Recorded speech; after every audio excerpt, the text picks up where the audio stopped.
Yo, what's good, boys? We are back at it again with another MLB The Show 25 video for you, and today it's time that we update our infield tier list. So it's been a little minute since we've done one of these. Almost every card on here is probably new from the last one, with some exceptions from some older cards I've hung around. But there's just a ton of new blood. And I figured now is a great time to go through and rank some of the newer cards in the infield. Hopefully I didn't miss anybody. I feel like we're kind of done with sleepers for the most part. Like this Will Smith is probably one of the best sleepers you'll see in the game. But like other than like Santana, kind of like Berkman, kind of like Willie Castro, like for the most part, if you're picking a 99 overall card right now, you're not really doing anything wrong. So it's kind of getting to the point where tier lists are going to be a little more swing based, just quirks based, stuff like that, stuff that you can't really measure with the card stats necessarily. So hopefully you guys enjoy. If you do, leave a like, subscribe, all that. Let's hop into it. So we have our catchers here. New Shea Langeliers, I think it's probably just A tier for me. Where it's going to hinge on how much you like this card is probably how much you value catcher defense, because I think he does have like the best blend of just pure defensive stats for a catcher and having catcher pop time. So, you know, you have that Will Smith and a couple other cards that have pop time, but they're not actually good defensive catchers. Shea kind of bridges that gap, and he's maxed out against lefties and he's got good clutch. It's just, he's not awesome against righties. He doesn't have one of my favorite swings every single year. I think he's really good. I think there's just a lot of switch hitting catchers that offer most of what he offers defensively. And then, you know, they're just going to do more with the bat because you're always hitting from the advantage. So next up, Mike Napoli. I think just B tier. Like some people will really like him. For me, he has one of those like rebar swings where it just feels slow. It feels like he's swinging a 40-ounce bat, and it's just not my favorite. He's not awesome defensively. He's really good quirks wise. That's the nicest thing you can always say about Napoli card, and he hits lefties pretty well. He's just kind of like not awesome against righties. I think for the same archetype, I'll just take Shea Langeliers. Like if this card did not come out, Napoli probably still be in A tier. For me, I would just clearly rather use Langeliers than Napoli at this point. Then we got Cal Raleigh, one of the best catcher cards we've ever gotten. He is S tier. I will say I don't love his swing necessarily, especially with the way servers are this year where you're always on a bad server. He has like a very all or nothing swing. You're either hitting a perfect or you're not touching the ball. So I don't necessarily love his swing, but you can't argue with the stats. He's basically a max out hitter. And then he's serviceable enough defensively. I've had my Beltron thrown out many a times by him. Has mine thrown out anybody's Beltron? Of course not, because that's how the game is. But he's, you know, he's fine defensively against me anyway. Los, probably just A tier at this point. He's still cool. He still absolutely mashes lefties. It's just the quirks are kind of deficient. You do notice the low power against righties sometimes. He does probably have my favorite swing I've ranked, and if you just really, you know, if you're over the moon with him, he could definitely still be in your lineup and be S tier. But for me, it's just like a really strong A tier inclusion because we got this guy yesterday. 99 Ted Simmons, dog. Again, not my favorite swing in the world. My ideal card would probably be a max out everything Carlos Santana, to be honest with you. Ted does not have my favorite swing in the world. It felt pretty much the same as like the 90 overall one at the start of the year, where it's not my favorite swing, but the stats, you can't really argue with it. He's a max contact guy with 90 power against both sides. I think if you parallel him, you can get close to 100. He's got every single quirk in the game, and he's actually one of the better defensive catchers just because he's one of the only like 99 overall catchers. So, I mean, he's the dog. I'm not going to argue with you if you're running him at this point. It's just, he probably will get outdated pretty quick. And the moment a 99 Posada comes out, he's better than all of these. But until that point, like, I don't think you're doing anything wrong if you're running Simmons or Raleigh. Will Smith, probably just solid A tier. I think out of these righty catchers, he has the best swing. His swing's better than Langlear's. It's better than Mike Napoli. It's just he lacks some power. He's not good defensively, even though he does have pop time. I think he's just solid, like A tier inclusion. I think we will be using basically none of like C, D, or F because none of these cards are going to be bad. I pretty much only included the best cards at every position. That being said, Hunter Goodman, probably C tier. Like maybe you could argue B tier. His swing's really nice. His swing is like slightly worse than Will Smith, so it's still an above average righty swing in my opinion. It's just the stats aren't crazy. Like his selling point is he's like the new age JT Realmuto pretty much. Nice high early leg kick, good swing. And then he's got like 80 speed for a catcher, which is pretty crazy. But it's just, you know, speed doesn't kill in MLB The Show. Hitting stats do, and he doesn't have a ton of those. Nicholas, gotta be a little careful with the subtitles on YouTube. I think just A tier. I'm not like dying to use this card. Like the card art is insane, don't get me wrong, and the stats are pretty good. A lot of people are freaking out over the vision. I think, like, if you've been around the channel, you know my opinion. I think vision's the most overrated stat in the game. That being said, with how the game plays and the fact that you are always on a bad server, I will concede that having those extra few milliseconds might actually matter this year. In the past, I would have just told you it's a skill issue. Nowadays, maybe there is something to the vision argument, just because we're always on bad servers. So I think he's A tier. I think he's fine. It's just not my favorite card in the world. I haven't like loved the gold in co-op. Like obviously he's pretty good for a gold card.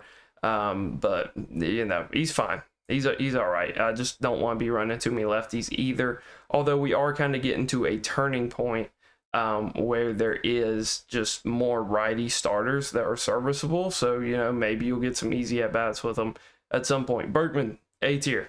The power's really deficient for him, which sucks, because the swing's pretty good. The quirks are really nice.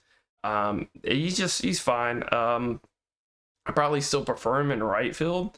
But obviously in the infield, you're running him at first base. I think he's a decent enough option. It's also worth mentioning Carlos can be a first baseman. Maybe if I'm ranking him as a first baseman, he might sneak into S tier. But even then, you have Ted Simmons, who you could play at first base, who's probably also a S tier first baseman. So I think Ted Simmons is probably the second best catcher and arguably the best first baseman. So I think he probably just takes precedent over Santana and Bergman at this point. Bellinger, cool. I view him as similar to Mr. Kurtz here. Solid. If you love his swing, you love his swing. That's kind of the selling point with all these guys. Just know you're gonna have to bat lefty most of the time with them. And then not the craziest quirks in the world. Also, Bellinger's swing feels a little different. It's not like the traditional Bellinger, in my opinion.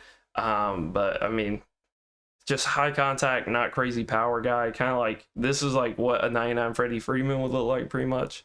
So just depends on how much you like his swing. Gil Hodges.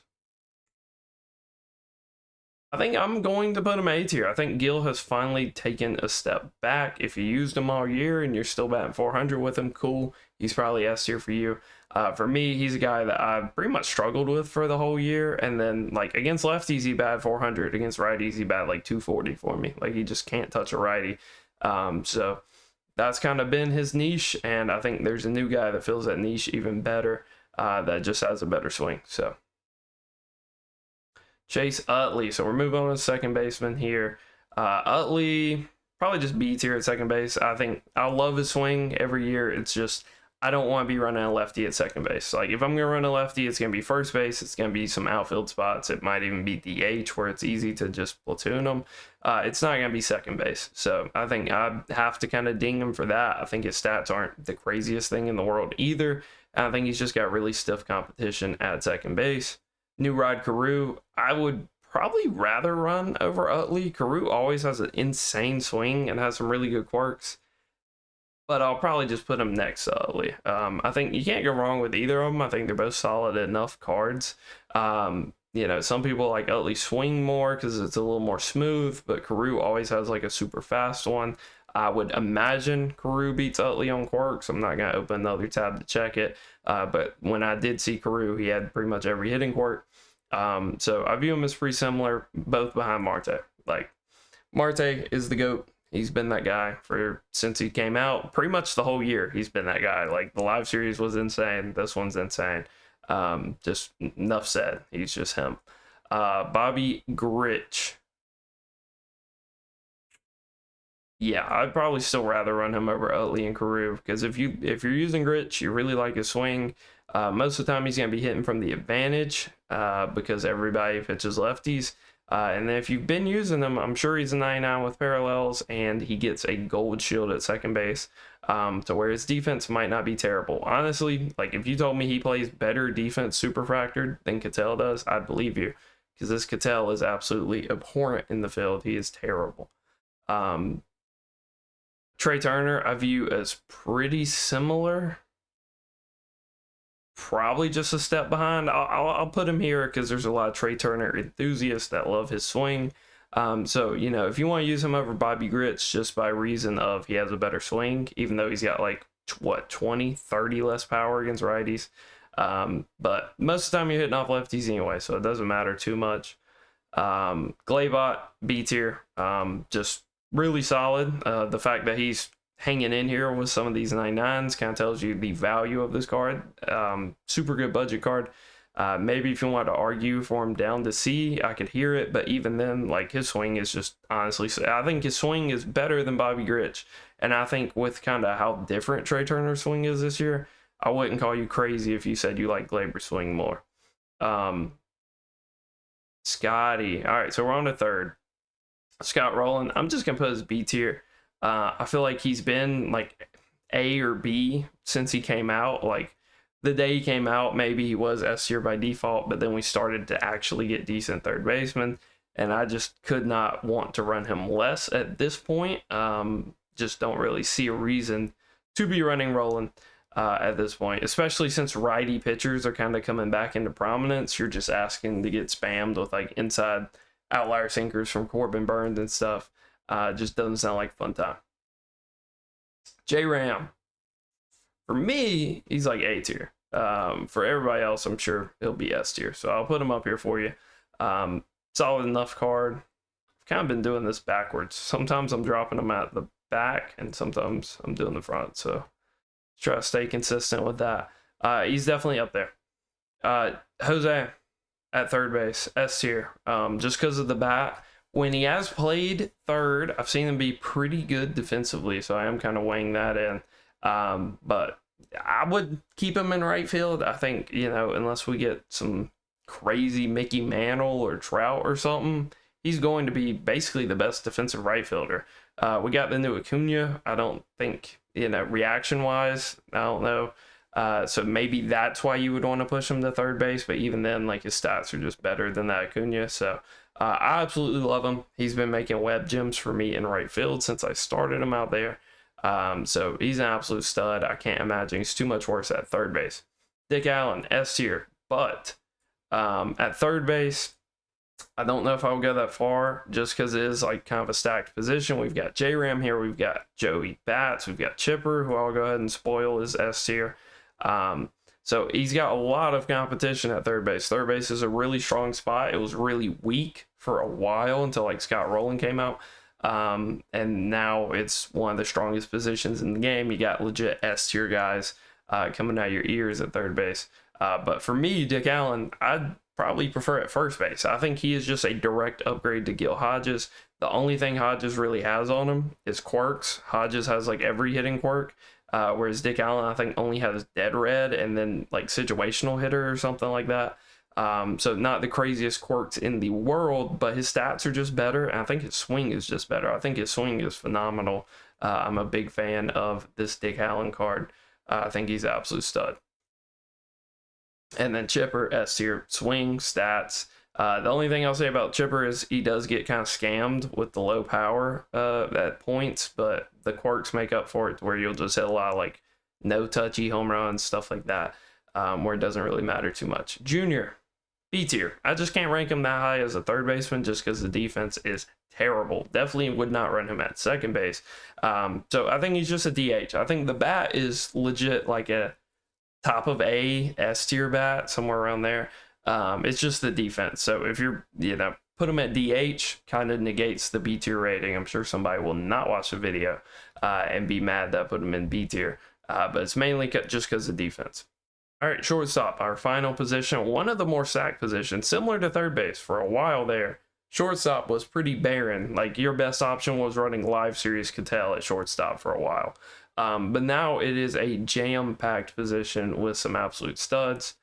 Eli, I'm just going to put him B tier. I don't think he's anything special. I think the draft prospects cards having like no quirks shows.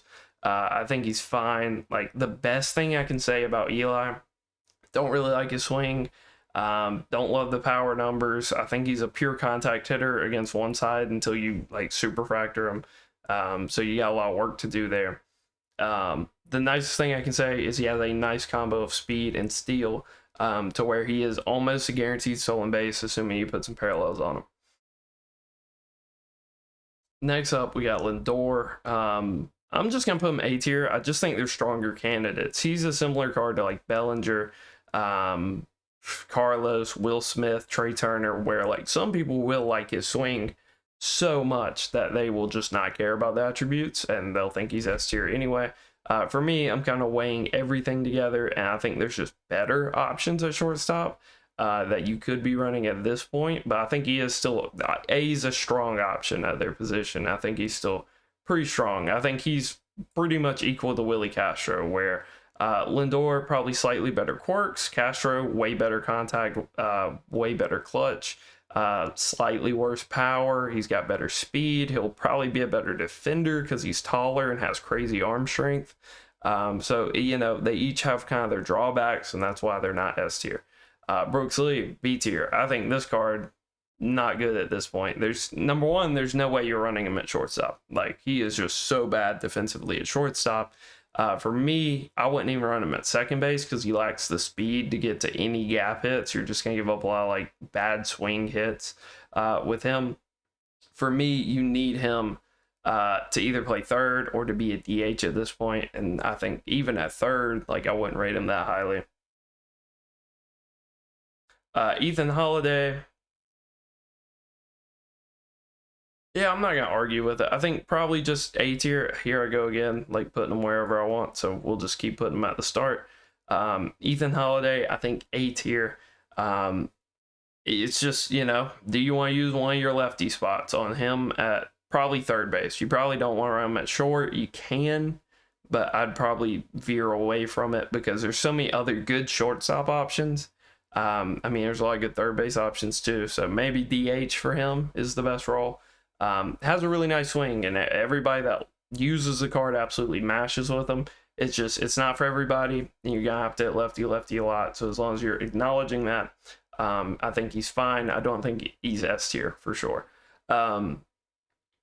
Ellie, S, easy S. The best defensive shortstop in the game. That being said, he did bobble a ball for me earlier, which is crazy, but for the most part, he's been the best defensive shortstop in the game. He's just freakishly tall, dives to everything, has max out arm strength, throws absolute laser beams, and then you mix on top of that his swing probably being the best it's ever been in the game, and having some pretty nice quirks. He's an absolute stud, along with Jimmy Rollins, who is S tier, I think. For me, is Rollins worth what he is going for? Most definitely not, because I think Ellie is just as good, if not better. I think if you really like Lindor, stat-wise, they're pretty similar, other than Rollins is just way faster than Lindor. So I think there's comparable players for relatively cheap, and that's why Rollins is not worth his price, but I think he is still a really nice card.